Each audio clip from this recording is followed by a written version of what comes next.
अभी क्या हो रहा है यार, मैं जितने भी लोगों को देखता हूँ जो गांव छोड़ के शहर गए, ऐसे पेड़ों की छांव छोड़ के, शुद्ध हवा छोड़ के, अच्छा खाना छोड़ के शहर गए, तो अब वहाँ से वो वापस आते हैं रिटायरमेंट के बाद।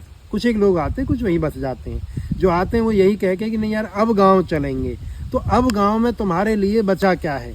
जो तुम्हारे मित्रगण थे, दोस्त थे, वो अब अलग हो चुके हैं, सबके अपनी जीवन बन चुका है, दोस्तियां खत्म हो चुकी हैं। क्योंकि जो जीवन था उनके साथ जीने का 30, 35, 40 की उम्र तक का, वो तो आप बिता चुके हो बाहर। अब आए हो आप 60, 65, 70 की उम्र में, जब घुटने काम नहीं कर रहे हैं, खाने में बहुत चीज़ें नहीं चाहिए, खिचड़ी से पेट भर जा रहा है, मिर्च मसाले नहीं खा सकते हो, मिठाइयाँ नहीं खा सकते हो, लोगों के साथ बहुत समय बैठ नहीं सकते हो, शाम होते ही घर पहुँच जाना है। तो जब ये सब का समय आ गया है तो जीवन जा चुका, अब जीवन जीने का नहीं बचा है। रिटायरमेंट के बाद देखो 30, 35 तक तो आदमी कुदरत के काम का नहीं रहता।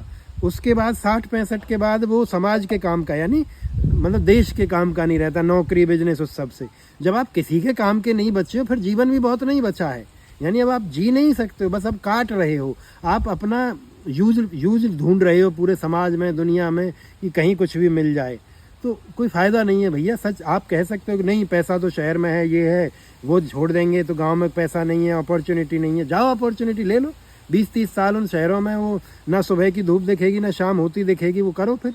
और आना फिर बुढ़ापे में गाँव में। मैं नहीं कह रहा हूँ तुम आओ यहाँ पे, जवानी बिताओ अपनी, बिगाड़ो यहाँ खेतों में, करो जो करना, बट मैं एक कॉन्टेक्स्ट बता रहा हूँ कि ऐसा होता है।